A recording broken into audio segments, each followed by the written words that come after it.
Muy bien. Buenas tardes a todos. Bienvenidos a nuestro espacio semanal habitual de Torah en un año. Gracias a todos los que se conectan. Bienvenidos. Estamos ya casi llegando a la mitad del mes de Adar del calendario hebreo. Hoy es 21 de febrero del año 2021. Estamos avanzando en la Torah, como lo hacemos usualmente. Hoy vamos a estar centrados principalmente en el capítulo 25 de Éxodo. Dado que esta porción tiene muchas lecciones, vamos a centrarnos en uno de los muebles que tiene, bueno, tantas lecciones. Como lo decimos siempre, la Torá es tan profunda que cada vez que la estudiamos vamos a encontrar muchas más cosas. Dicen los sabios que la Torá es indescriptible en su totalidad, es decir, cada vez siempre habrá más por descubrir y por supuesto aplicaciones en nuestra vida. Entonces la hacemos precisamente para poder comprender qué era lo que el mismo Yeshua estudiaba cuando estuvo niño y cuando estuvo joven, que fue lo que practicó. Y también lo más importante, y es que toda la escritura habla de él, toda la señala, la Torah señala hacia el Mesías. Y en esta ocasión estamos en el capítulo 25 del Éxodo. Allí vamos a centrar el estudio. Vamos a orar para que el Señor nos ilumine en esta tarde. Te damos gracias, nuestro Dios, porque nos das el privilegio de poder abrir tu palabra. Nos gozamos, Señor, en tu Torah. Como lo dice el salmista en el número 119, es nuestra luz la que ilumina nuestro camino. Te pedimos, Señor, que también sea la espada que pueda discernir hasta lo más profundo de nuestros pensamientos, nuestros sentimientos, hasta los tuétanos, y que podamos ver como un espejo tal y cual somos.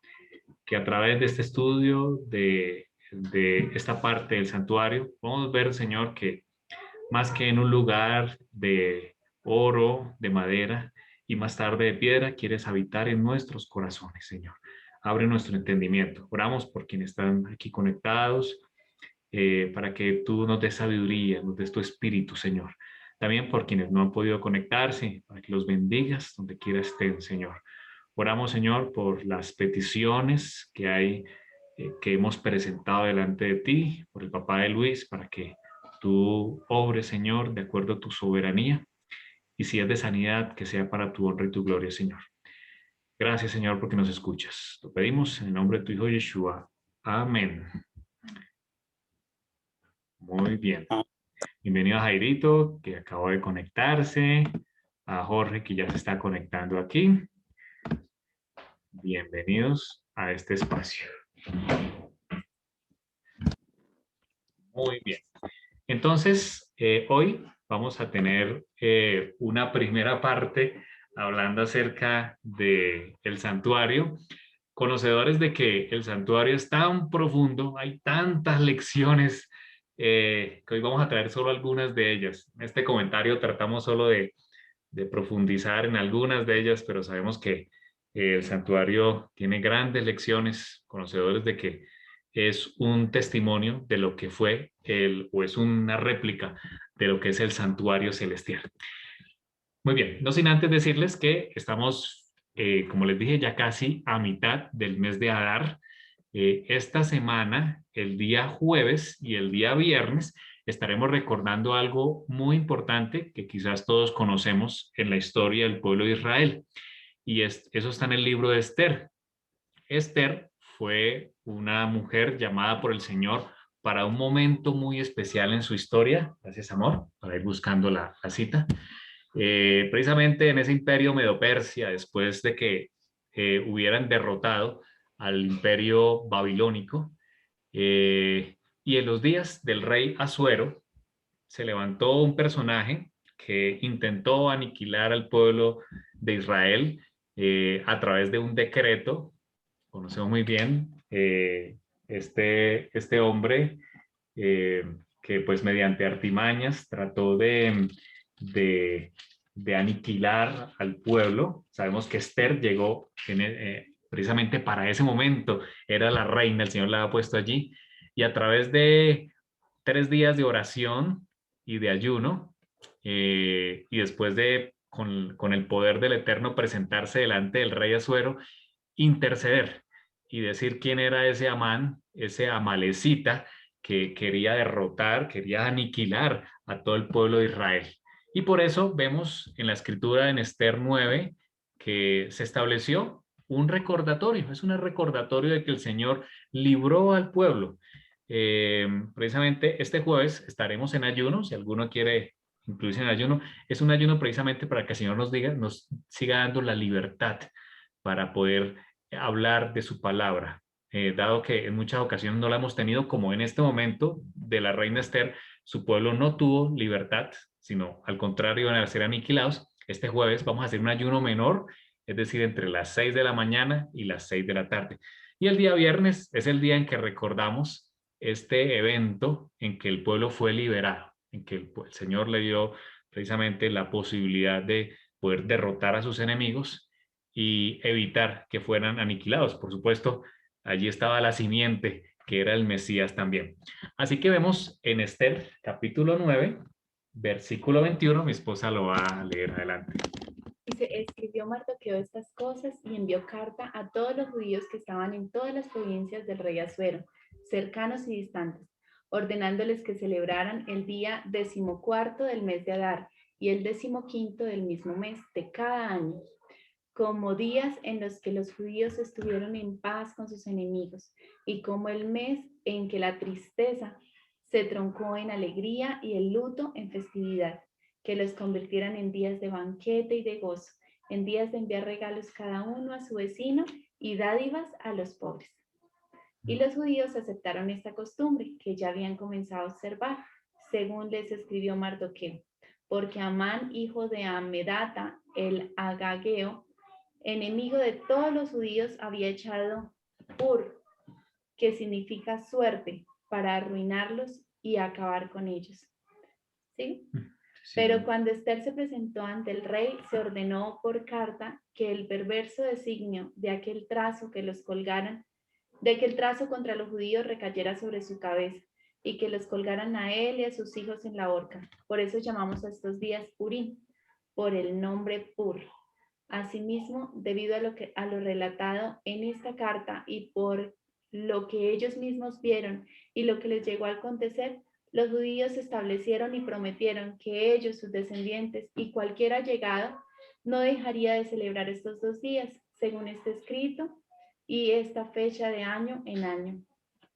Que estos días sean recordados y celebrados por todas las generaciones, familia, provincias, ciudades, que en estos días no dejarían de ser guardados por los judíos y que sus descendientes jamás dejarían de recordar.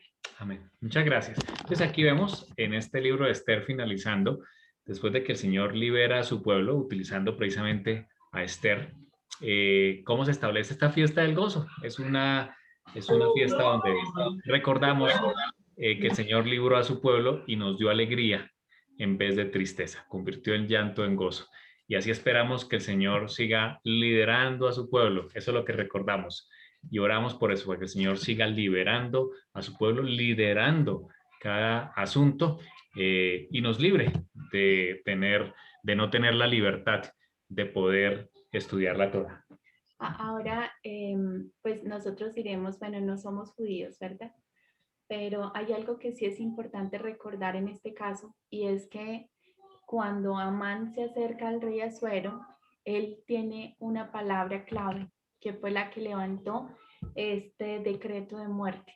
Y es importante que lo recordemos. Él dijo, hay un pueblo que no se ciña a nuestras normas, ni quiere seguir nuestras reglas, y tiene otros dioses. Por lo tanto, decreta que ellos sean muertos.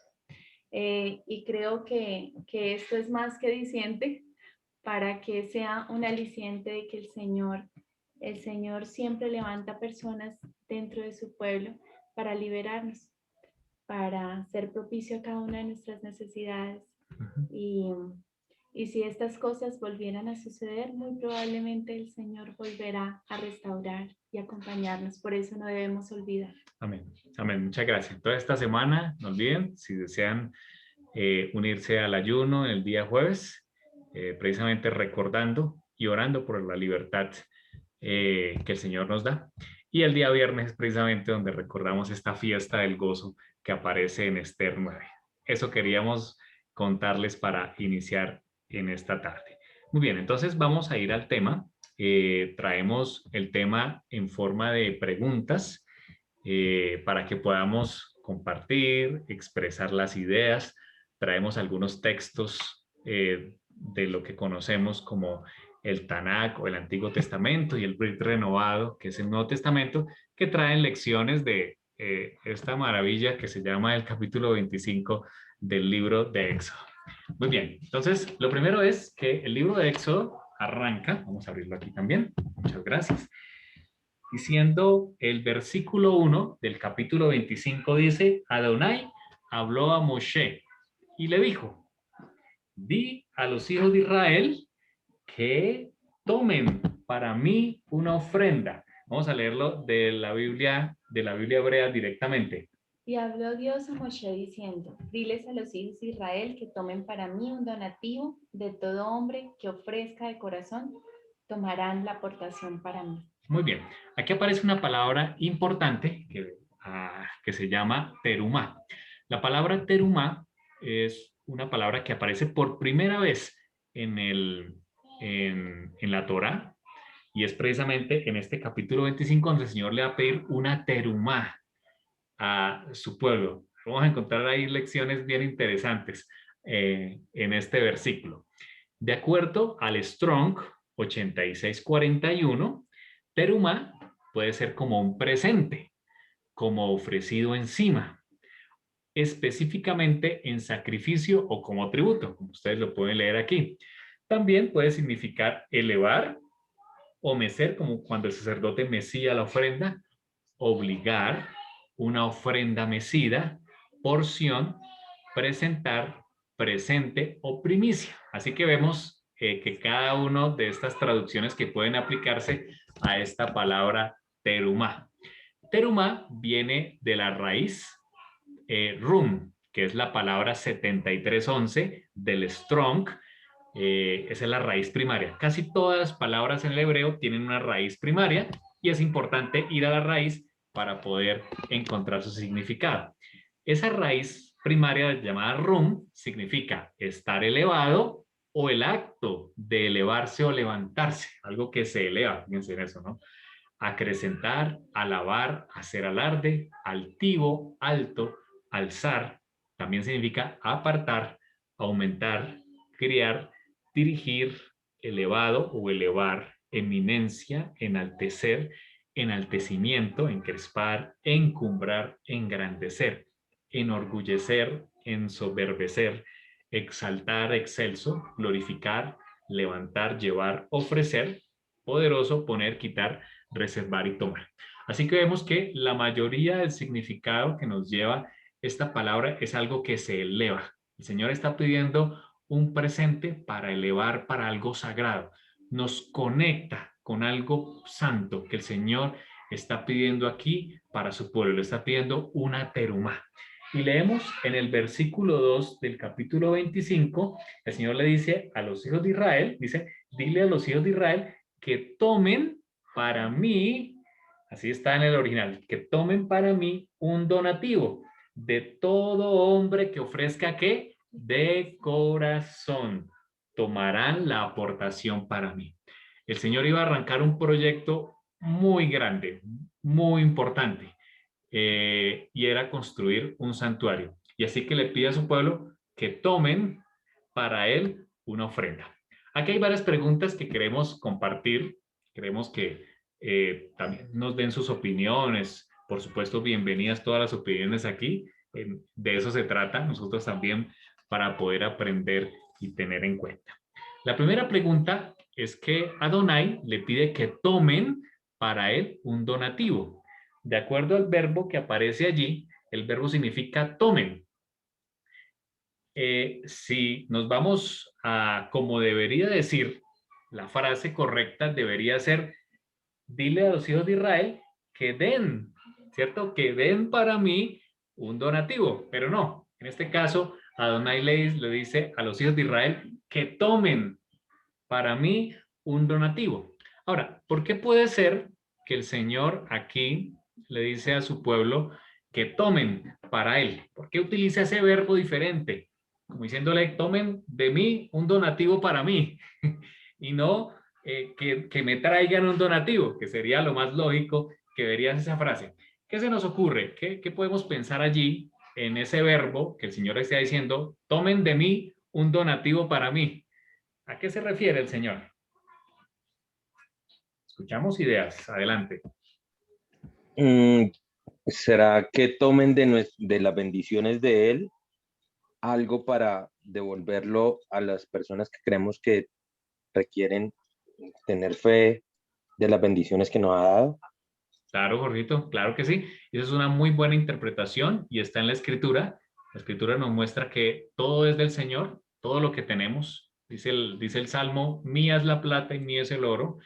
Incluso el Señor también en la Torá le dice a su pueblo que Él es el que da incluso las fuerzas para hacer las riquezas. O sea, el Señor nos da no solo las riquezas, sino también nos da las fuerzas para obtenerlas. Así que todo es de Él. Ese es un muy buen pensamiento y por supuesto que es totalmente real. El Señor les está diciendo, tomen de mí para que me den para mí. Es bien interesante y es cierto lo que tú estás diciendo. No sé si hay alguna otra pensamiento con respecto a esta primera pregunta. Sí, solo como una palabra más, añadiendo que Dios y Jehová es nuestro proveedor. Y allí también está, ha provisto para su pueblo, Israel, todo. Amén, así es. Se lo ha demostrado una y otra vez. Amén. Muchas gracias. Y también está en la Torá lo que acaba de decir Janetcita.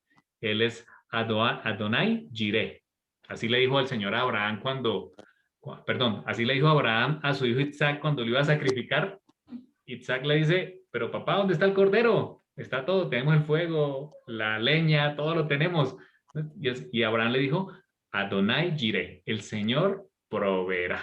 Y el Señor ha provisto, ¿cierto? Creo que todos somos testimonio de eso. Adelante, Jorgito, Enriquito.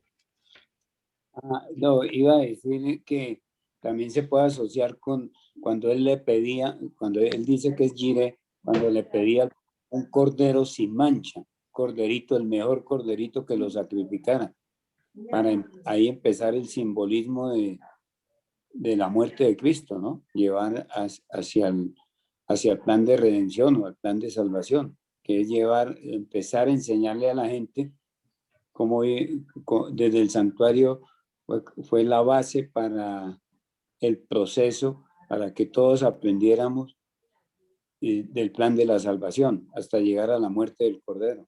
¿Puede ser eso? También. Amén, también. Enriquito ha dicho algo muy importante y es que la teruma, ya vamos a ver, allí lo ven ustedes en la parte de abajo, la diferencia con lo que es una sedacá.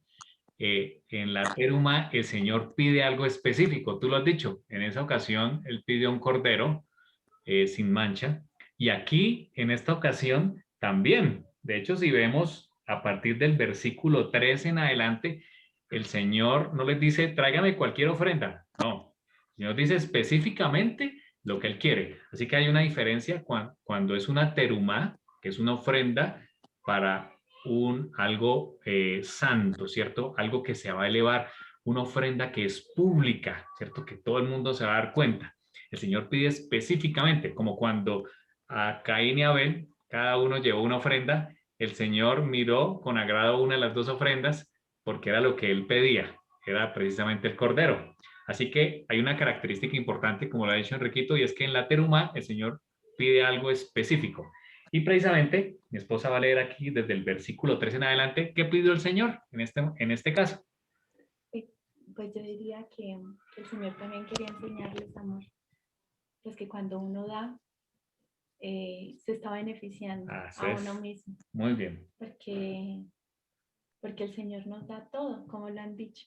Muy bien. Entonces, cuando tú das, te haces consciente de lo que Dios te da. Muy bien, esa es otra de las grandes lecciones que ha hecho mi esposa, y es que el mejor beneficiario cuando usted da es usted mismo. Dicen los sabios que así como Yeshua decía, ¿no? Que los pobres siempre los tendréis con vosotros. Cuando usted da a otra persona, realmente el beneficiario es usted mismo, porque mejor es dar que recibir, dice la Escritura. Y hay una gran bendición cuando usted da, creo que todos lo hemos experimentado, y eso es muy grande. Y tiene mucho que ver con este verbo cuando el Señor dice, tomen para mí. Está diciendo que va a haber una bendición al dar ese donativo. Amén. Dice, y Y- esta será la aportación. ¿Sí? Sí, Jorge. No, perdón, Riquito. otro versículo voy a anexar ahí, Mao, es cuando en Proverbios creo que está donde dice, el que le da al pobre le presta a Dios. Está Dios. Así es. Impresionante texto, así es. Así es. Así es, Enriquito. Dice, y Así es. esta será la aportación que recibirán de ellos, oro, plata y cobre. ¿Sigo? Ujú. Hilados celestes, púrpura y de tinte carmín y lino y pelo de cabras, y pieles de carneros de tinte rojizo y pieles de tadhash Ujú. y madera de acacia, aceite para iluminar, perfumes para el óleo de ungir y el incienso de hierbas, Ujú. gemas de cristal y piedras de engarce para el pectoral y el chaleco. Y harán para mí un santuario y moraré dentro de ellos. Muy bien. Entonces, aquí vemos, como lo hemos conversado, que el Señor pidió unas ofrendas o una teruma específica, porque había que hacer un santuario con condiciones específicas. Ya vamos a ver un poquito de eso. Muy bien, entonces ya resolvimos la primera pregunta, dimos varias ideas y creo que todos dimos varias ideas que nos ayudan a alimentar precisamente esa primera pregunta. La segunda pregunta, el Señor le dice en el versículo 2 a Moshe que de todo hombre que ofrezca de corazón. Fíjense la condición que pone el Eterno allí, que de todo hombre la ofrezca de corazón. ¿Qué significa eso? Porque el Señor le dice a Moshe o a Moisés que la ofrenda debe ser del corazón. ¿A qué se refiere? Adelante las ideas. ¿Cuál es la diferencia entre dar de corazón y no dar con el corazón? ¿Dónde podría estar la diferencia? Bueno, yo creería, amor, Bueno, ay, en algunas dale, ocasiones, Laurita. en algunas ocasiones se da para algunas obras porque nos piden o algunas veces hay gente que da porque se siente presionada, ¿sí? Todo el mundo está dando alrededor mío, entonces como que la persona dice voy a dar, pero realmente no es una donación que surge de un deseo y un anhelo del corazón. Creería yo que es eso, porque cuando el Señor dice que la den de corazón, creería yo que el Señor quería que ellos se hicieran conscientes de que de esa manera la ofrenda iba a ser mejor valorada, ¿no? Así es. Mejor valorada. Muy bien, muy bien. Jorge, ¿te ibas a hablar? Qué pena. Sí, pues estuve pensando la pregunta y pues dar de corazón no es dar una cantidad precisa, es dar cuánto te da de corazón en verdad, ¿sí? Ujú, de ¿Por qué? acuerdo. De Porque acuerdo. yo he visto mucha gente que se preocupa, no, es que hay que dar el 10% de lo que ganamos y bla, bla, bla, chacris maquiris, y es que toca, ¿sí? Pero al dar ese 10% de lo que gana, puede estar quitándole el 10% de alimento a sus hijos, a, sus, a un familiar, ¿sí? Que está pasando una situación de premura, ¿sí? Ujú. Por querer simplemente cumplir ese monto. Ahí creo que Dios dice, claro, o sea, no es un valor lo que quiero que me den lo que nace de sus corazones y lo que yo he enseñado en sus corazones es amor y bajo el amor deben dar. Muy importante lo que tú acabas de decir en el sentido de que es lo que nazca del corazón. Es muy importante y ya vamos a leer el texto de 2 Corintios que tiene mucho que ver con lo que tú acabas de decir. ¿Tú quieres decir algo? No, no. Ok, yo quisiera hacer una aclaración de lo que Jorgito ha dicho aquí. Jorgito mencionó el 10%. Ese es el famoso diezmo Que se llama que maaser. en el hebreo es maaser. Entonces tenemos la teruma, que es una ofrenda pública, una ofrenda que el Señor pide algo específico como un cordero sin mancha, en este caso oro, plata, cobre, etc. está la tzedaká, ya vamos a hablar de la tzedaká también, que el Señor Yeshua habló de la tzedaká, pero también existe el maaser en la Torá. El maaser es el diezmo. El maaser, ya lo hemos hablado en otras ocasiones, es el 10% de la producción agrícola o 1 de cada 10 animales que se llevaba precisamente al santuario para poder dar diferentes motivos. Número 1, ayudar a los levitas, es decir, a los que trabajaban en la obra, ¿cierto? En la causa.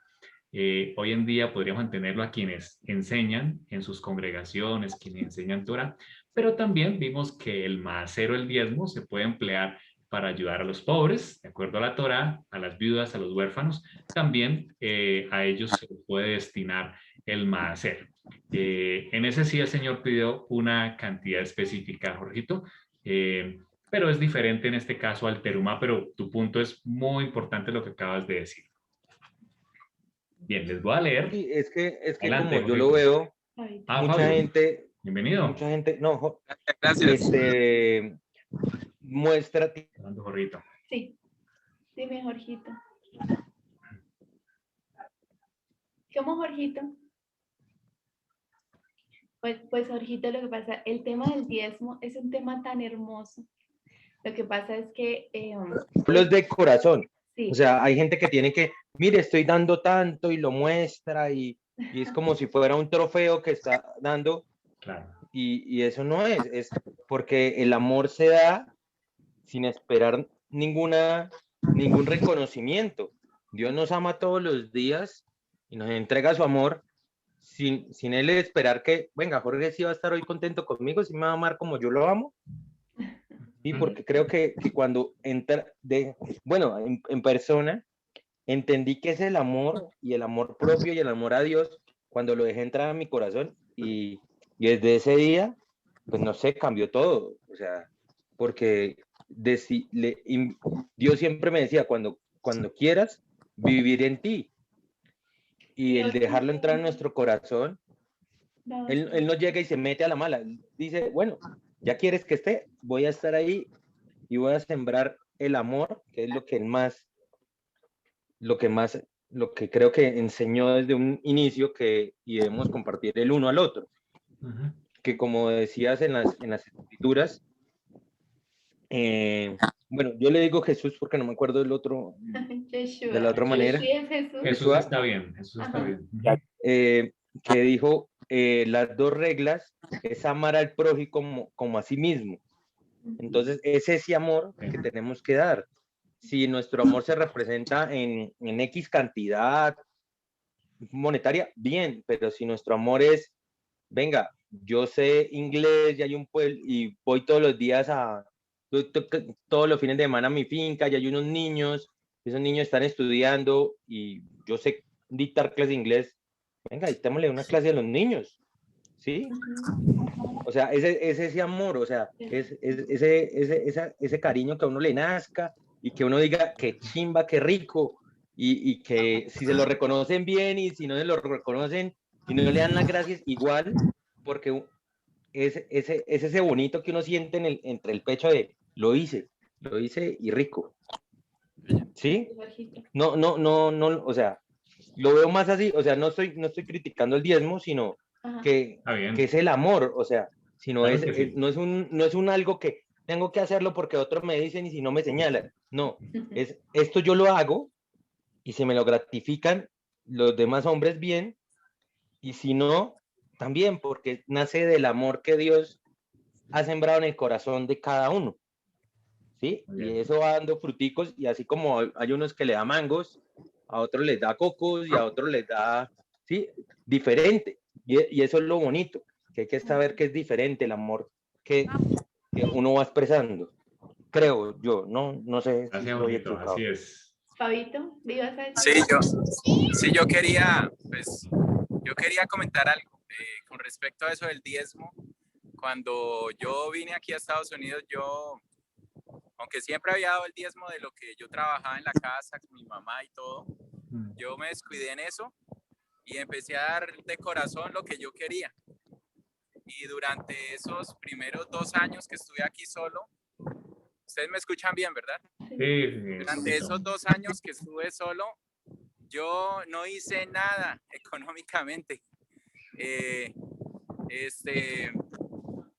Pero después, cuando tú sabes que el hombre sin la mujer está incompleto, ¿no? Mi opinión. Entonces ya cuando llegó mi otra naranja, entonces pues yo tuve una experiencia en que yo vi que no fui prosperado por mi fidelidad con Dios, porque yo quería dar de corazón lo que yo quería, no lo que Dios me pedía. Y entonces, ¿qué sucedió? Lo que sucedió es que cuando empecé a darlo, yo trabajaba igual, pero ahora de la nada Dios me empezó a prosperar. Por eso no me pude quedar callado, y cada persona pues tiene su opinión, pero yo tengo una historia, yo tengo una experiencia, ¿no? Entonces, quedarme callado, ahorita cuando alguien me habla y yo oigo a la gente que me dice, no del diezmo porque allá se lo roban, etcétera, yo digo, uy, pero ¿cómo no va a ser el diezmo? ¿Quieres quebrar? O sea, porque para mí no darlo fue quebrar, ¿sí? Y yo he sido prosperado, Dios me ayudó a poder estudiar acá, que eso fue todo un milagro. Dios me ayudaba a muchas cosas, todo lo que tengo se lo debo a Él, pero yo vi el cambio, o sea, vi un cambio radical como del día a la noche, amigos, cuando yo empecé a ser fiel con Dios. Por supuesto que además del diezmo, pues uno también le da a las personas lo que uno ve que necesitan, uno le da, ¿verdad? Pero eso es por aparte, pero yo estoy hablando de ese 10%. Sí. Okay. Y bueno, ahí me eso, disculpan sí. los que no estén de acuerdo, pero esa es mi experiencia personal. Gracias, sí, gracias. como lo decíamos ahorita, estamos hablando de 3 conceptos distintos. Estamos hablando de una teruma, que es una ofrenda que el Señor pide específica para una función específica, ¿sí? Que es de la que hoy vamos a hablar, pero evidentemente hay otras 2 que se llaman sedaká, que es lo que le llamamos ofrenda, y el maaser, que es el diezmo, que tiene un trasfondo tan hermoso que de pronto en algún momento tendremos que tocarlo para que lo estudiemos, pero es muy bello, de verdad que entenderemos cuáles son las formas, cómo se da, qué bendición trae, cuál es la manera de este tipo de maaser, por así decirlo. Pero hoy vamos a centrarnos en la teruma, que es otro tipo de ofrenda que el Señor pidió para un propósito especial, que era la construcción de su tabernáculo. Así es. Gracias, gracias Fabito, porque eso va muy de la mano con la tercera pregunta, que creo que ya la contestamos entre todos, y era ¿qué significa que el Señor haya especificado los materiales que debían donar? Y en este caso, como ya lo dijimos en la terumá, así como cuando el Señor pedía un macho cabrío, un cordero sin mancha de 1 año, por ejemplo, para la Pascua, o un carnero para el Yom Kippur, el Señor aquí también para el tabernáculo pidió unos materiales específicos. Y es que el Señor en algunos de sus mandamientos es específico, y lo vemos. Por ejemplo, el Señor nos dice que debemos descansar en el Shabbat. No dice que debe ser otro día, o que ese día sale el sol y el sol es más fuerte, o va a llover menos. No, sencillamente es porque el Señor lo dice. Lo vemos desde el Edén. El Señor le dijo a Adán y Eva que no debían tomar de un árbol el fruto, del árbol del conocimiento del bien y del mal. Un árbol que, de acuerdo a la Torá, pues no tenía nada diferente, sino que no debían tomar de ese. Había esa particularidad. Y así vemos, ¿cierto? A través de cada una de los mandamientos, de las mitzvot que hemos estudiado, que el Señor es un Señor de particularidades. Y de acuerdo a esas particularidades ve también la obediencia que le mostramos.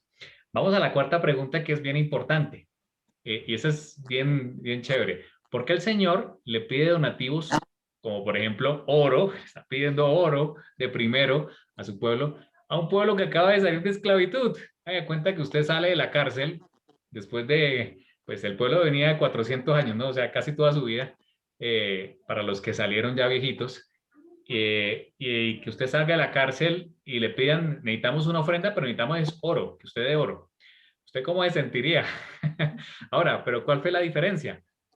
¿De dónde ellos sacaron el oro? ¿Por qué? ¿Por qué les pide oro y de dónde sacan el oro? Ujú. Escuchamos las opiniones. Ujú. Adelante, amor. Pues recordemos que ahí va el punto de lo que estábamos hablando. El pueblo de Israel venía de esclavitud en Egipto, pero cuando salió, el Señor no lo dejó salir sin nada. El Señor hizo que se les entregaran, dice la palabra del Señor, que le entregaron muchas cosas, entre ellas oro, plata, pieles, bueno, muchas cosas finas, para que ellos se fueran rápido a Egipto. y eso el Señor de alguna manera, porque ellos perfectamente pudieron haber dicho váyanse y con la libertad hubiera sido suficiente, ¿no? Que ellos era lo que ellos no buscaban que les dieran oro ni nada de eso, pero el Señor permitió y puso en sus corazones esto porque tenía un propósito. Y a veces el Señor nos da a nosotros con un propósito específico, porque Él tiene un propósito mucho más grande que el que nosotros podamos visualizar en el momento en el que Él nos lo da. Así es. El Señor, recordemos que le había dado una promesa a Abraham. Allá en Génesis 15 le dijo que su pueblo, aunque iba a estar esclavo, saldría con gran riqueza. Y eso se cumplió, lo vimos allá en Éxodo 12, cómo todos los egipcios les dieron riqueza, ¿cierto? Grandes riquezas con tal que el pueblo se fuera rápidamente aquella noche que hoy conocemos como el Pesa o la Pascua. Así que el pueblo salió con grande riqueza, porque precisamente el Señor permitió que los egipcios les dieran en abundancia para que salieran. Y de esas mismas riquezas que el Señor permitió que tuvieran, les pidió un donativo, en este caso, una teruma. Jairi, ¿tú ibas a decir algo? Bájale un poquito. Ok. Bueno, aquí hay algo bien interesante, como lo vemos, lo tratamos de poner aquí en la lámina, y es que ellos, entre las cosas que llevaron, pues llevaron muchas, eran incluso símbolos paganos, como ustedes pueden ver en esas joyas que aparecen allí en la imagen que la pusimos a propósito. Muchos de las joyas de oro, pues eran imágenes de los ídolos de Egipto, collares, ahí ven usted el famoso Tao, que es un símbolo que hoy se llama también la cruz, y otros, ¿cierto? Y todos esos símbolos paganos, ¿cierto? Que se utilizaban para, quizás para orar o rezar a otros dioses, son entregados aquí para hacer un santuario. Y fíjense que el Señor lo usa eso que es tan mundano para volverlo algo muy, muy santo, porque puede ser que, que una de esas joyas de los dioses después fuera parte de la cobertura del arca del pacto. Bien interesante. Adelante, Jorgito. Pues ahorita analizando y pues pidiéndole a Dios que me dé entendimiento, entre lo que yo comprendo de que Dios pidió el oro, era que le dieran las cosas tal como sean, sin pensar en su valor, sino porque todo tiene el mismo valor ante los ojos de Dios porque todo es de Él. ¿Sí? Así es. Entonces, que no dudaran en dar esas cantidades de esa manera para poder corroborar que siguen la voz y la indicación de Dios. Sin pero, ¿sí? No sé, se me vino a la mente en la parte que dicen que dudó de Dios y golpeó la piedra y la volvió a golpear, ¿sí? Doy mi palabra a ustedes saben quién soy yo, háganlo porque sus tesoros van a ser aún mejores. Obediencia. No sé, sí, tú has tocado un porque punto. la obediencia a Dios da riqueza. Sí, señor. Tú has tocado un punto muy importante, Jorgito, y es precisamente eso, volvemos a los detalles, ¿no? El Señor es un Dios que cada punto, cada fiesta, como lo dice Pablo, era sombra de lo que era por venir. Y cuando Moisés o Moshe golpeó en la segunda ocasión, que no debía hacerlo, la roca, estaba simbolizando que Yeshua iba a morir 2 veces algo que no está en la Torá, no era necesario. Por eso el Señor lo castigó tan fuertemente, aparentemente algo tan insignificante, pero era un símbolo. Por eso es importante cuidar y obedecer en esos símbolos. Muchas gracias. Ahora, vamos a al último pensamiento. La teruma, que es esta ofrenda que el pueblo está dando aquí, es diferente a la sedaká. Vamos a ver un ejemplo de sedaká, que el mismo Yeshua lo puso allá en Mateo. Antes de leer Mateo, yo tenía aquí la cita que Jorgito había indicado en su primera intervención. Vamos a leerla antes de que se me olvide. Segunda de Corintios 9, del 6 al 8. Pablo dice... Adelante, amor. Pero esto digo, el que siembra escasamente, también segará escasamente. Y el que siembra generosamente, generosamente también segará. Cada uno dé como propuso en su corazón, no con tristeza ni por obligación, porque Adonai ama al dador alegre. Y poderoso es Adonai para hacer que abunde en vosotros toda gracia, a fin de que teniendo siempre en todas las cosas lo necesario, abundéis para toda buena obra. Muchas gracias. Entonces, claramente aquí Pablo está completando o haciendo un gran midrash, una gran explicación, una gran interpretación de la Torá, es decir, cada uno de como propuso en su corazón. Está hablando de Éxodo 25:8. No con tristeza ni por obligación, porque Dios ama, Elohim ama al que da con alegría. Adelante. Y es bueno recordarles que en la época en la que fue escrito este texto, las comunidades judías y aquellos cristianos, los que se conocían como los de la secta del camino, que habían aceptado al Mesías, vivían de esa manera. Es interesante porque cuando uno revisa el histórico, por ejemplo, de los rollos del Qumran, se registra que ellos vivían así. Ellos todos trabajaban y todos traían. Y luego se repartía para que no hubiera nadie que no tuviera. ¿Sí?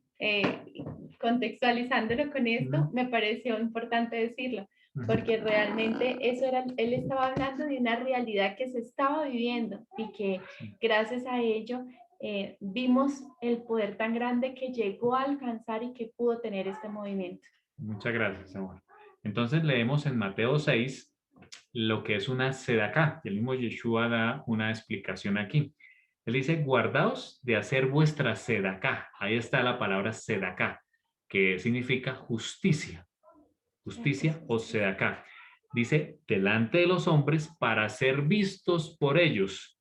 De otra manera no tendréis recompensa de vuestro Padre que está en los cielos. Cuando pues des limosna o des una sedaká, no hagas tocar trompeta delante de ti, como hacen los hipócritas en las sinagogas y en las calles, para ser alabados por los hombres, lo que nos contaba Jorgito ahora. De cierto os digo que ya tienen su recompensa, pero cuando tú des un sedaká, no sepa tu izquierda lo que hace tu derecha, para que sea tu sedaká en secreto, y tu Padre, que te ve en secreto, te recompensará en público. Aquí vemos lo que es una sedaká. Una sedaká es justicia, dar justicia, así como cuando Pablo en varias de sus cartas dice, ojo, recuerden que el que trabaja puede comer, ¿no? No pongan bozal al buey cuando trilla. Es decir, yo como trabajador del evangelio merezco un pago, ¿cierto? Una justicia. Cuando usted da algo a alguien, un donativo a alguien que necesita, a un pobre, a su familia también, a algún necesitado, la palabra nos muestra a través de Yeshua que en este caso esa tzedaká o esa justicia que usted quiere hacer debe hacerse en secreto. O sea, no tiene que hacer un alarde, no tiene que ser visto por los hombres, que tu mano derecha no sepa lo que hace tu mano izquierda, no hay que hacer tocar trompeta para que sea alabado por los hombres, ni grabar un video para subirlo a las redes como hemos visto últimamente, ¿cierto? No, su tzedaká tiene que ser en secreto. Es más, es probable que la persona que recibe la ofrenda nunca sepa quién es, pues mucho mejor, ¿no? Pero por supuesto lo más importante es que sea en secreto. Y esa es la diferencia con la terumá. La terumá era una ofrenda pública que debía darse con unas especificaciones. Todo el mundo veía el cordero, todo el mundo veía el carnero, el oro, ¿cierto? Se veía la ofrenda. En este caso, una tzedakah, para hacer esa diferenciación, cuando usted da un donativo a alguien, cuando usted hace justicia a alguien, debe hacerse en secreto, porque tu padre es el que te recompensa en público. Y por supuesto, ya lo describimos, la diferencia con una terumá, como la de Génesis 4, que es cuando Caín y Abel presentan una terumá, y el Señor mira con agrado la de Abel, porque el Señor en la terumá sí pide específicamente algo. En este caso, le pedía a Abel que fuera, por supuesto, un cordero, también a Caín, pero Caín trajo una ofrenda diferente que el Señor no pide. Entonces, eso es para que lo tengamos presente en la diferenciación. Vamos a las siguientes preguntas. Vamos al versículo 8, que es el versículo central del pensamiento de hoy. Dice el versículo 8, vamos a leerlo nuevamente, mi esposa. Y harán para mí un santuario y moraré dentro de ellos. Muy bien.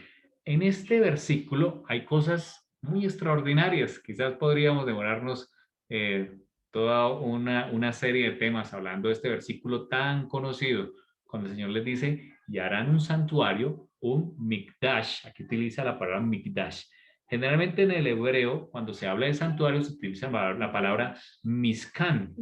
La palabra mishkan habla de ese santuario físico. Pero el Señor arranca con una palabra diferente, hablando de un mikdash. El mikdash, en el Strong 6942, quiere decir cosa o lugar sagrado. Específicamente un palacio o un santuario, sea de Adonai o de ídolos, o asilo, lugar consagrado, sagrado o santuario. Así que la palabra mikdash, más que algo terrenal, nos lleva a un plano celestial. La palabra está diciendo que el Señor quería hacer algo mucho más grande, mucho más especial que solamente hacer algo físico. Y es precisamente lo que nos dice este versículo. De acuerdo al versículo, y aquí viene la primera pregunta, ¿dónde desea morar el Eterno? De acuerdo a Éxodo 25:8. ¿Qué opinan ustedes? ¿Dónde realmente quería morar el Señor? De acuerdo al versículo y a lo que conocemos de la Escritura. Escuchamos sugerencias, si las hay. Adelante. ¿Dónde quiere morar el Señor?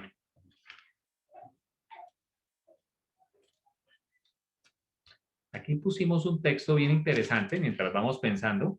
En Segunda de Crónicas, cuando Salomón construye ya un templo, es decir, ya no es un santuario, sino construye un templo de piedra y por supuesto coloca allí los muebles hechos.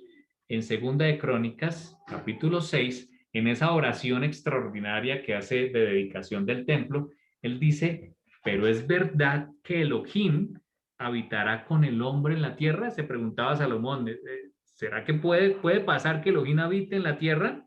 Si los cielos de los cielos no te pueden contener, imagínense, la inmensidad del universo, que es infinita, no puede contener al Eterno.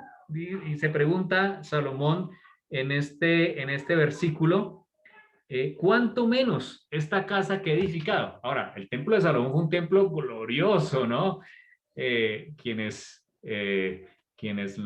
por ejemplo, han conocido a través de imágenes o quienes han visitado Israel en la explanada del templo saben lo grande que fue ese templo, pero aún así Salomón decía, mucho menos esta casa, que de hecho va a contener al Eterno. Ahora, fíjense en este santuario que era todavía más pequeño, el Señor pretendía morar con su pueblo. ¿Dónde realmente pretendía morar el Señor con su pueblo? En cada corazón. Muy bien.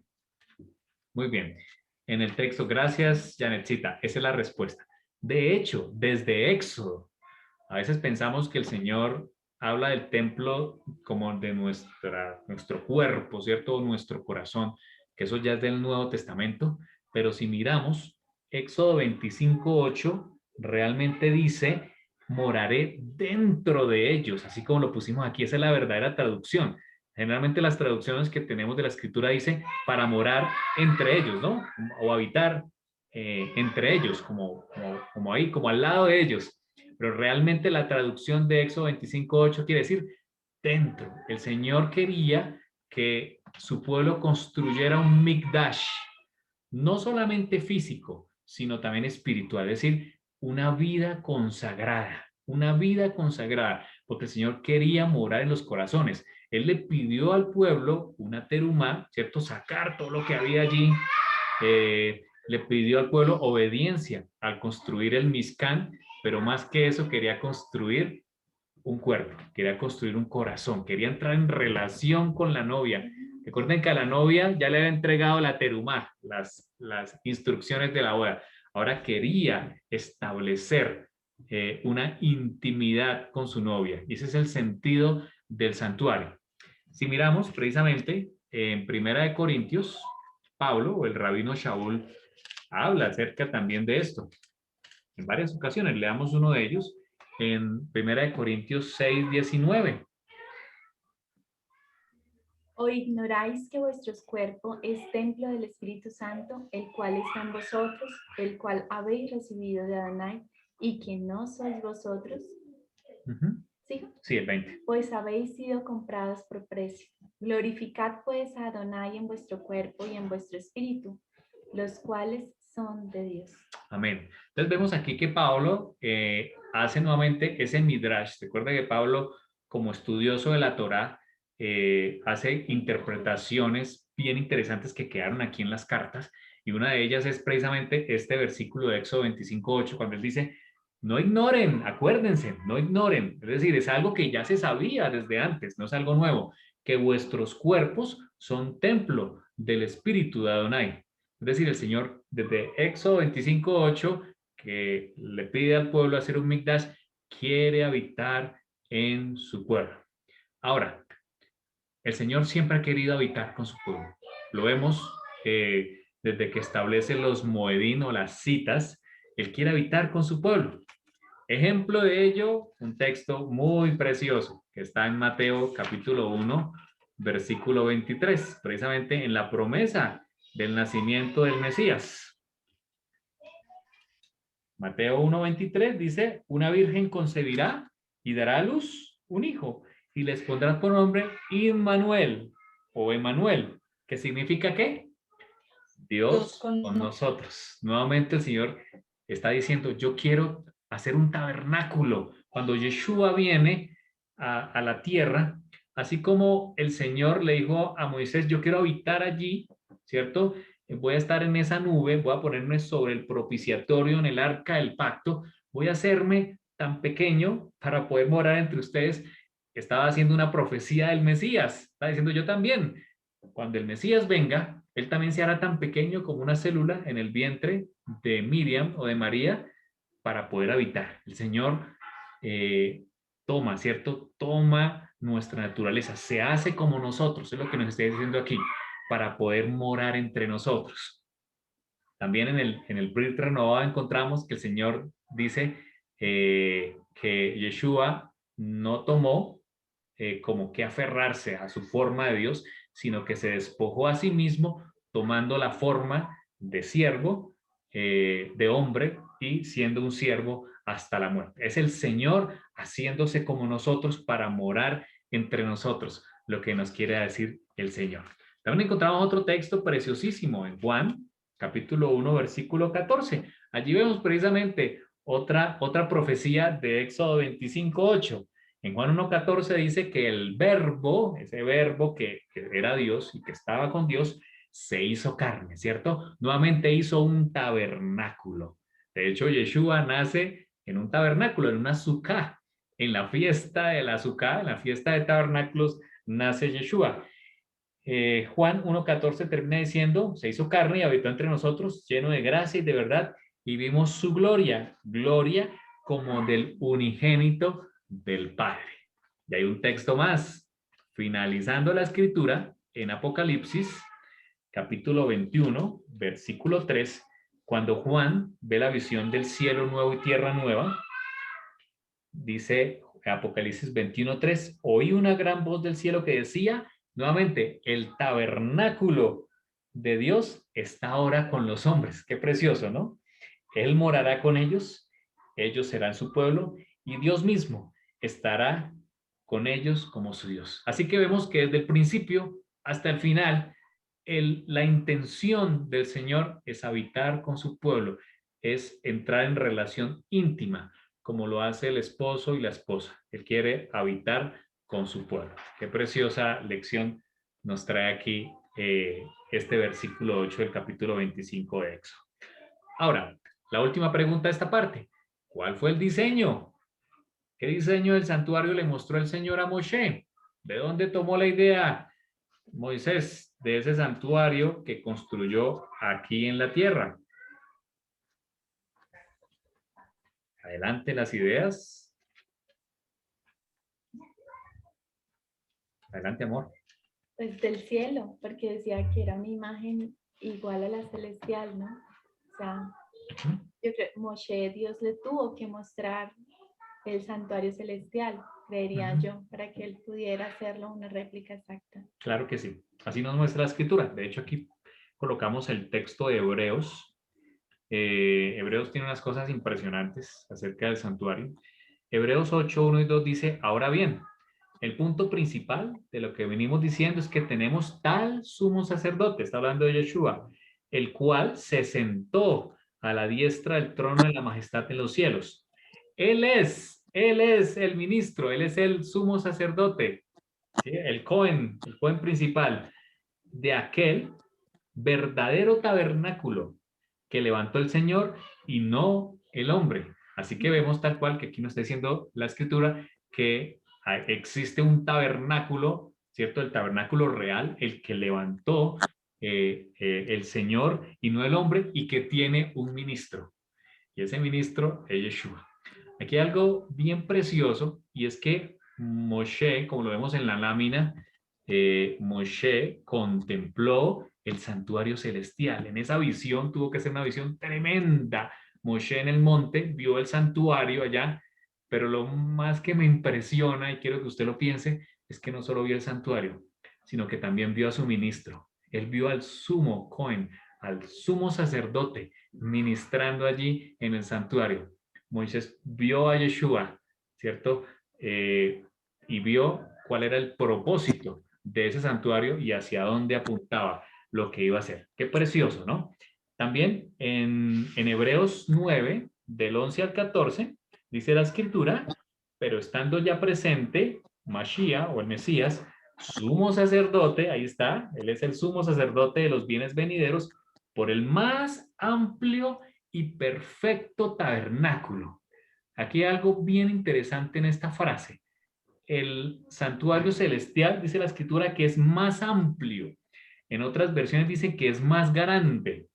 Hay una versión, el verbo del griego nos indica que el santuario era el doble de lo que era el santuario terrenal. Esa es una de las interpretaciones.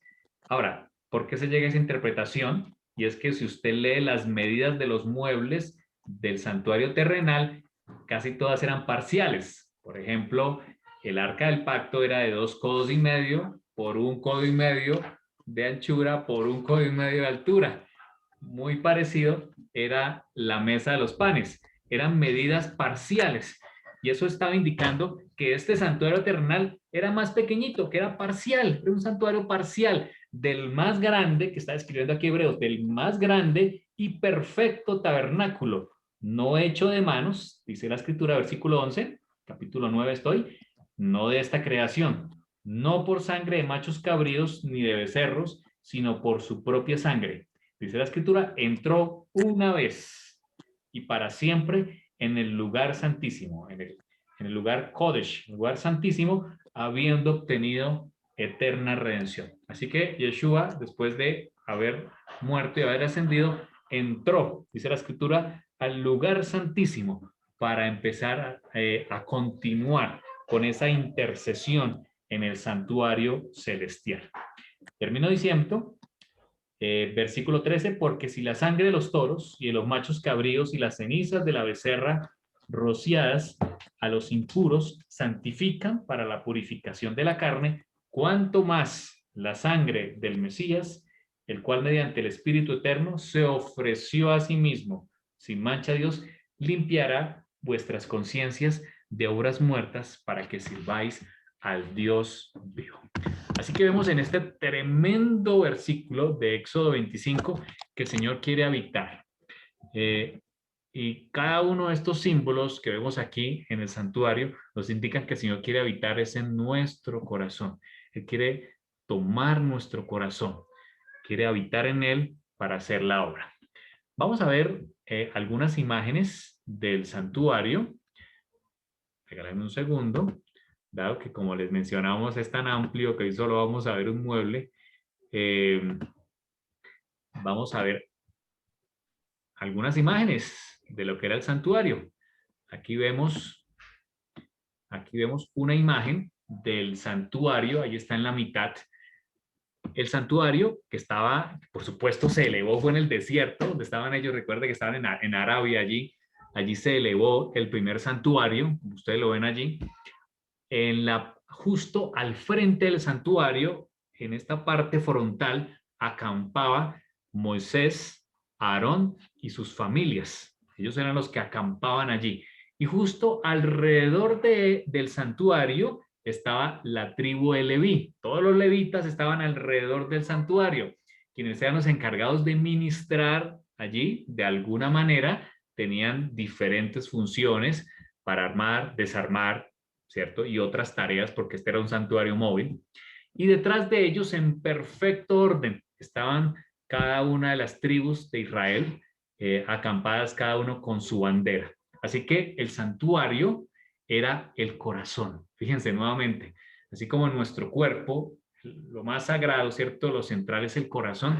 También en la estructura del pueblo de Israel acampado en Egipto tenía un corazón. Por eso el Señor quería morar en ese santuario, pero no solamente allí, sino también en el nuestro. Vamos a ver aquí algunas de las imágenes del santuario. Entonces vemos allí el tabernáculo de Moshe. Aquí, regálenme un segundo, me vuelvo un poquito para explicar.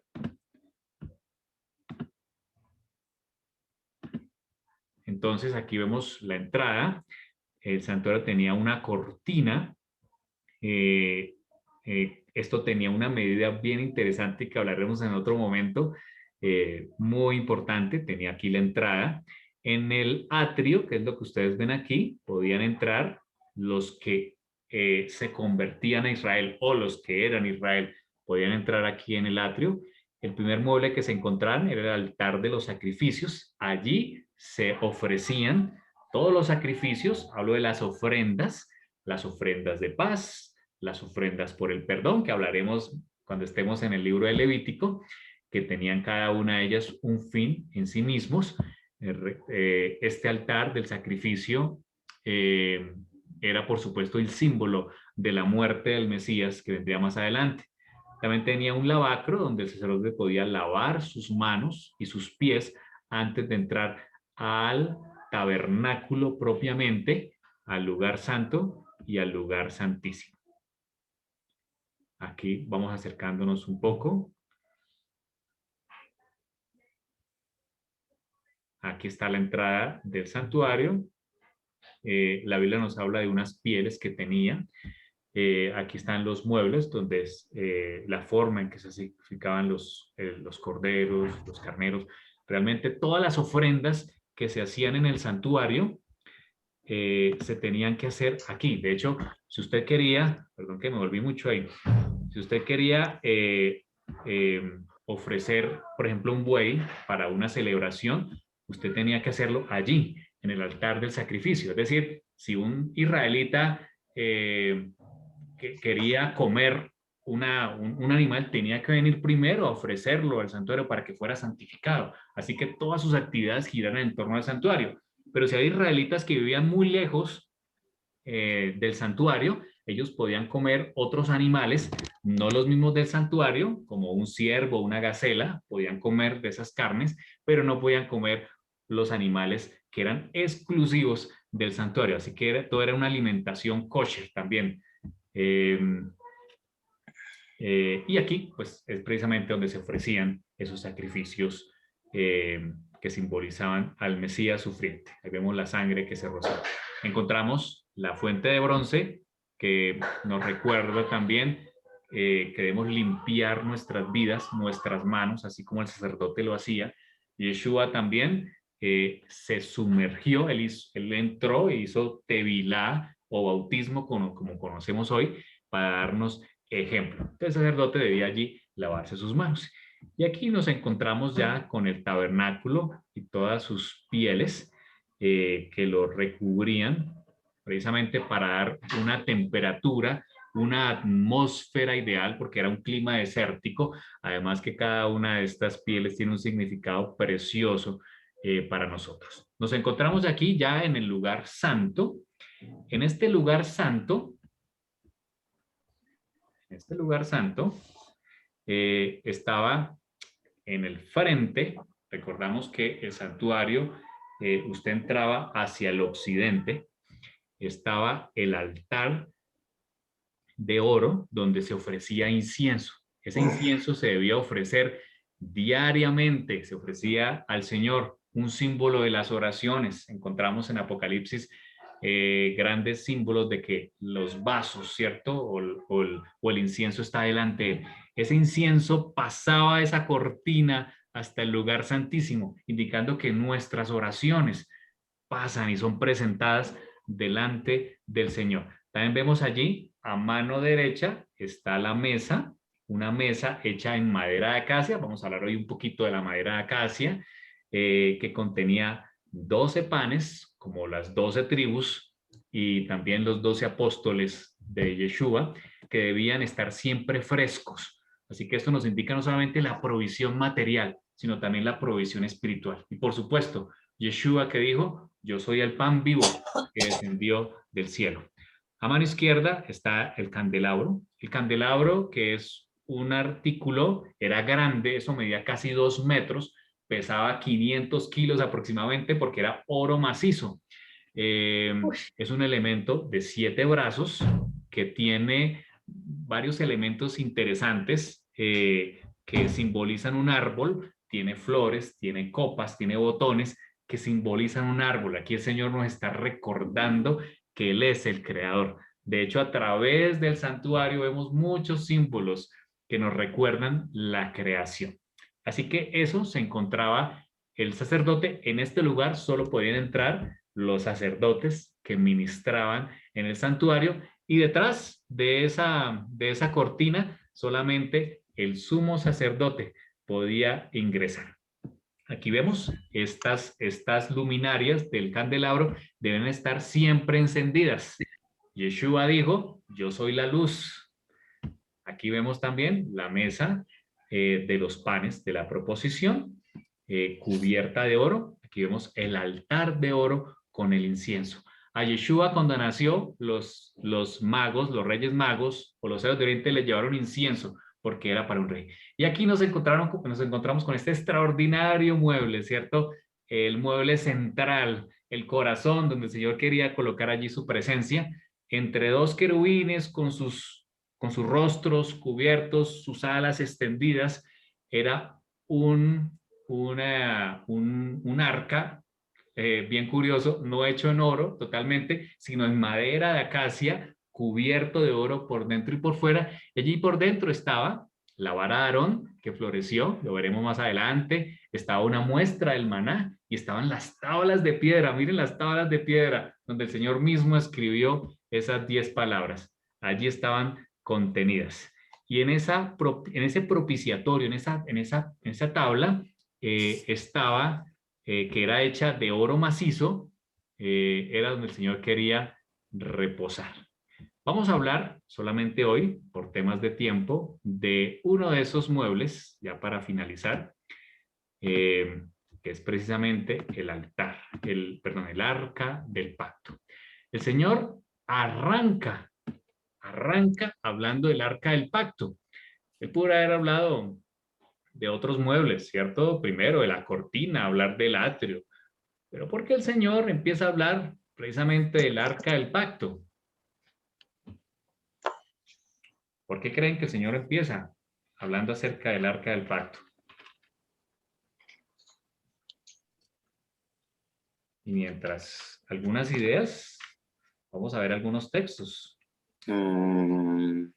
Adelante. En Primera de Samuel, mientras vamos pensando ideas, en Primera de Samuel capítulo 16, versículo 17, el Señor le da una misión al profeta Samuel. Debía ir a ungir al siguiente rey. Y el siguiente rey era un muchachito, el más pequeño, el más joven, el más insignificante, el que cuidaba las ovejas allá, el pastorcito.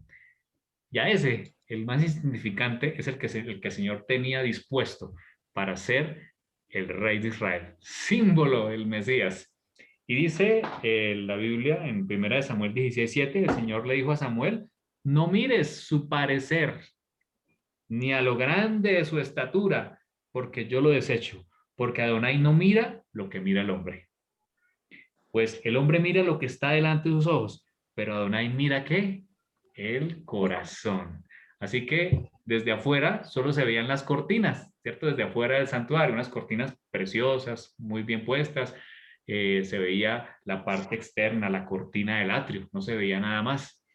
Eso es lo que ve el hombre, pero dice la escritura que el Señor mira el corazón. Así que el Señor nos está dando aquí, aparte de todas las demás, de este mueble extraordinario, que quizás es el más importante, está diciéndole a la humanidad, yo miro el corazón, así que voy a arrancar por el corazón. Este era el corazón del santuario y es lo que el Señor mira en nosotros. Tenemos un ejemplo de Yeshua allá en Marcos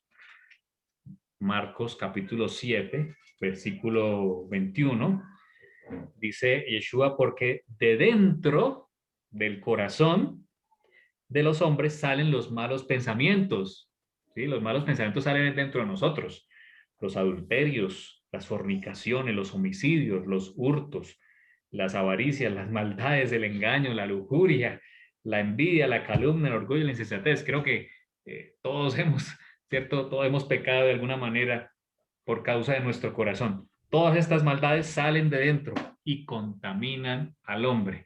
Así que el Señor le está diciendo a su pueblo, yo voy a arrancar por el corazón, te voy a indicar el mueble que está en el corazón del santuario, porque yo también quiero construir tu corazón. Eso es lo que le está diciendo al pueblo, que lo más importante, lo que no se ve, pero yo sí puedo ver, que es el corazón. Ahora, ya hablamos de la segunda pregunta, ¿por qué las medidas del arca son parciales? Vemos que el arca tenía de largo, como lo ven allí, 2.5 codos por 1.5 codos de anchura y la misma medida de altura, 1.5 codos. Una de las interpretaciones, por supuesto, es que eran medidas parciales porque era un santuario parcial del santuario más grande, ya lo vimos en Hebreos 9:11, el santuario más grande y más perfecto. De hecho, algunos eruditos, por supuesto son interpretaciones, dicen que de acuerdo a eso muy probablemente el santuario celestial es del doble, dado que estas medidas son parciales. Esa es una, por supuesto, interpretación. Entonces, en este mueble tenía varas. Estas varas nunca debían retirarse. Ustedes vieron en las imágenes que los otros muebles, el arca, el altar de oro, la mesa de los panes, el candelabro, no tenían varas. Esas se les colocaban, en el caso de los muebles, cuando debían trasladarse. Pero en el caso del arca del pacto nunca debían retirarse, es decir, nadie debía tocar este arca. Vemos episodios de alguien que intentó tocarla y cayó muerto, porque precisamente el Señor quería ilustrar lo importante que era este mueble. Este mueble también tiene otras cosas interesantes. Tenía una cubierta, esa cubierta viene de la misma palabra que cuando Noé estaba cubriendo el arca de Noé, la keporá. Esa keporá que cuando Noé cubrió el arca para que pudiera sobrevivir al diluvio, también esa keporá con la cual Miriam, la mamá de Moshe, cubrió esa cestica para que el niño pudiera andar en el río Nilo, esa keporá también se puso sobre el arca del pacto y era maciza, de oro macizo, significando que el Señor iba a cubrir, ¿cierto? Cubrir multitud de pecados, tal como lo hemos visto en otros relatos. Y también vemos que había dos querubines. Aquí hay un símbolo precioso, entre otros, por supuesto. Recordemos que cuando Adán y Eva fueron expulsados del Edén por su pecado, un querubín se puso a la entrada con una espada que se revolvía por todos lados, cuidando el camino al árbol de la vida. Aquí también hay dos querubines que están cuidando el camino al árbol de la vida. Y el árbol de la vida está allí en tablas de piedra, ¿cierto? Que significa la palabra, la Torá.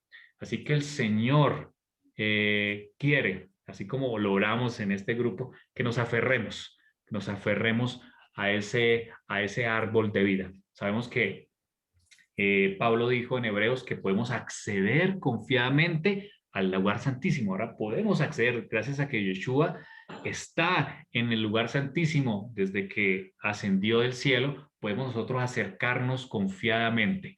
¿Para qué? Para alcanzar misericordia. Ahora, la tercera pregunta aquí, y aquí también, por supuesto, las ideas que usted pueda tener. ¿Por qué el arca, siendo el objeto más preciado, el corazón del santuario, fue hecho de madera de acacia? Solo la cubierta fue hecha en macizo puro. Siendo el objeto más preciado, debió, diríamos humanamente, ser hecho de oro macizo. Pero el Señor eligió la madera y eligió una madera muy especial que se conseguía en el derredor del Sinaí, en el desierto del Negev, se halla este árbol, como lo ven ustedes aquí, el árbol de acacia. Y a veces uno cree que las cosas del Señor, lo que el Señor elige son cosas impresionantes, ¿cierto? Majestuosas. Pero no, eligió a David, el más pequeñito, y eligió este árbol, un arbusto, pero con unas características bien interesantes. Vamos a ver algunos textos.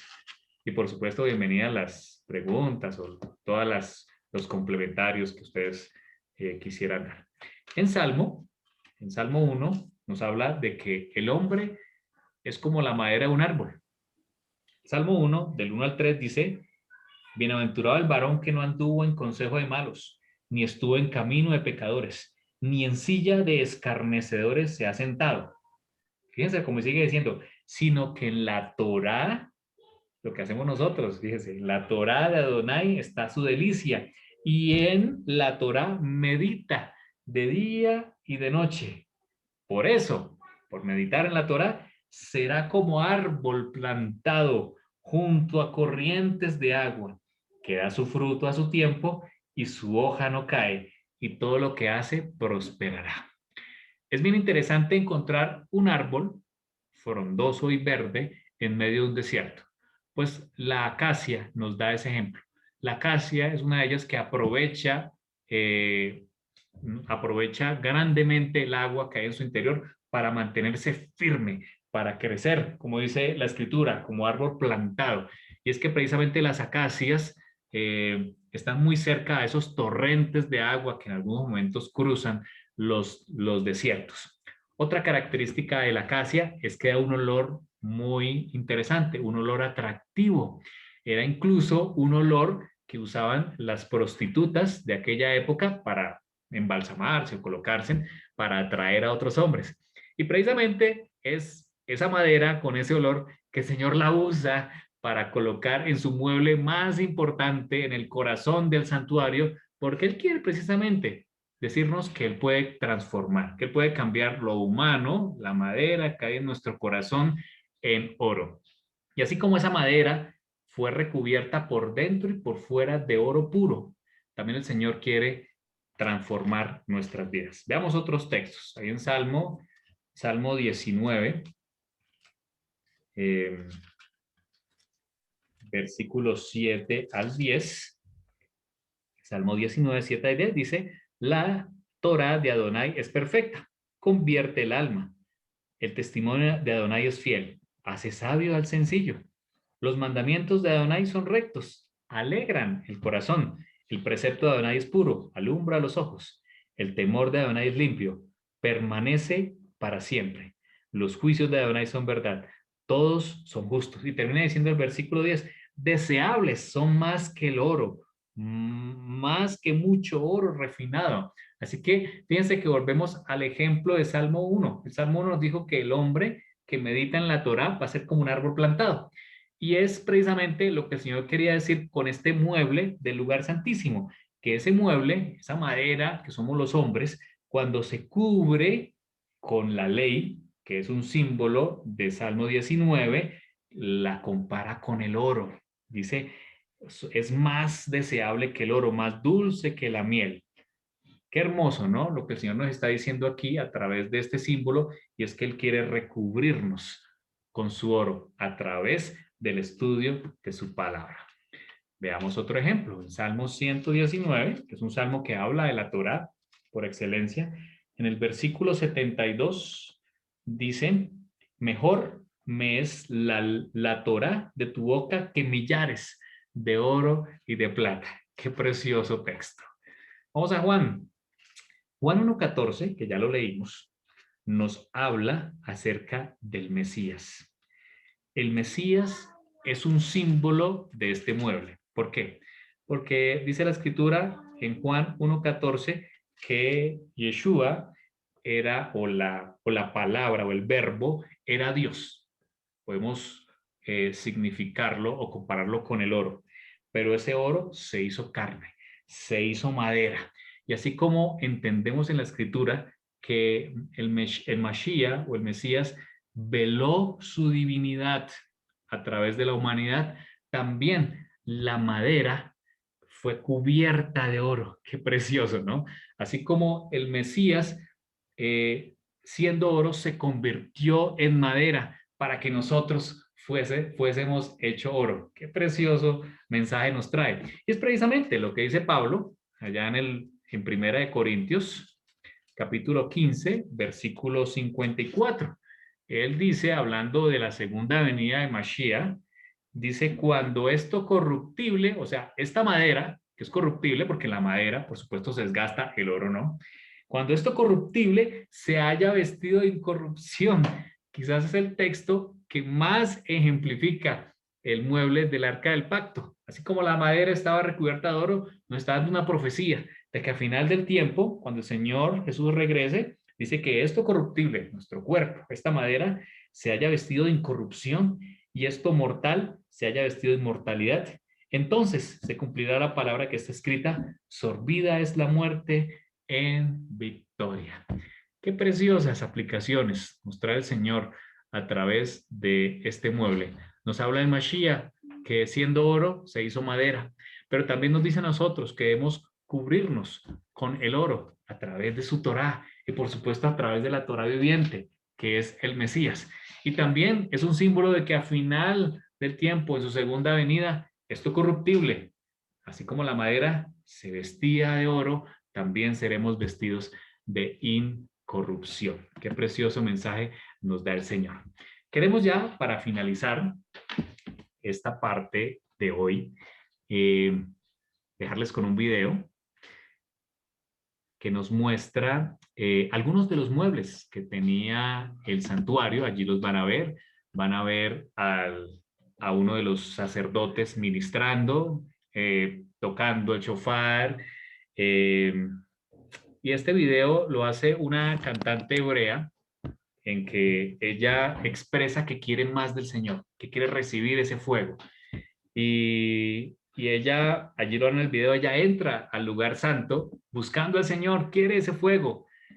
Y lo más impresionante lo ven al final cuando precisamente aparece una imagen del Mesías, Yeshua, diciéndole, sígueme.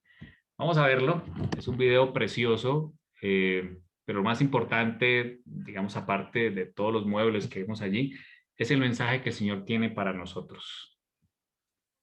Espero lo disfruten.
תן בי את כוח טבעך, מלא אותי, מלא אותי.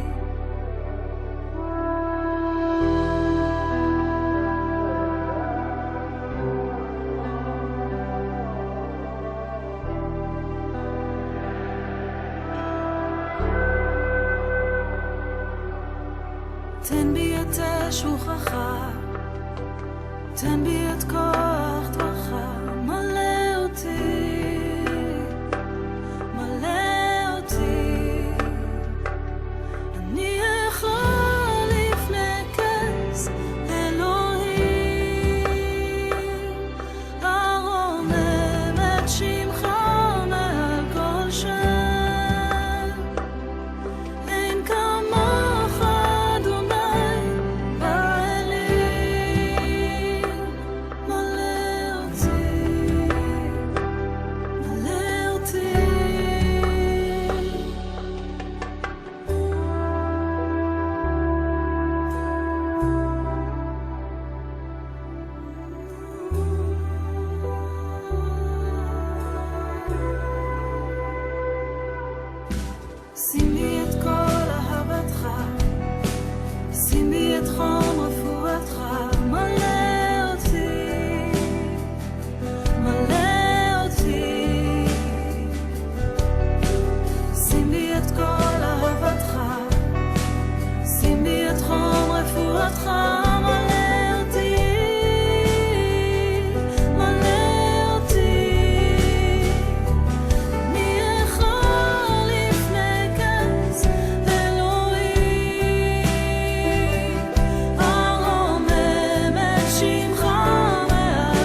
Vamos a orar y terminamos ahora con unos comentarios y preguntas. Te damos gracias, nuestro Dios, Adonai, porque siempre has querido morar entre nosotros. Siempre has querido establecer un tabernáculo entre tu pueblo. Con la venida del Mesías, Yeshua, entre tu pueblo. Y también en el tiempo del fin quieres hacer tabernáculo entre nosotros. Pero lo más importante es que quieres hacer tabernáculo en nuestro corazón. Señor, te abrimos la puerta de nuestro corazón para que habites en él, para que construyas el santuario. Entregamos nuestra vida, Señor. Gracias, Señor, porque quieres hacernos oro, así como el arca del pacto fue cubierta de oro. Nuestra vida, que es madera, que es corruptible, puede vestirse de piel incorruptible. Por ahora, en términos espirituales. Y cuando regrese el Mesías, también en términos espirituales y por la eternidad. Te alabamos, Señor. Gracias, Señor, porque nos das tu Torah, una Torah de verdad, que es tan profunda e inmensa que cada vez que la estudiamos encontramos más y más de tu instrucción, Señor. Bendice a quienes estamos aquí conectados. Toma, Señor, las decisiones, Señor, las peticiones que tenemos. Todas ellas, Señor, quizás tengan un significado o una respuesta en tu Torah. Y así como vimos en el video, queremos que tú nos llenes de tu amor, sabiendo que al buscarte, Señor, es a través de seguir al Mesías que podemos encontrar esa llenura del cual nos quieres dar. Bendícenos, Señor, en esta semana. Prospéranos en cada cosa que hagamos a cada uno de nosotros y hágase tu voluntad en nuestras vidas. Te lo pedimos en el nombre de tu Hijo amado Yeshua. Amén y amén. Amén. Amén. Amén.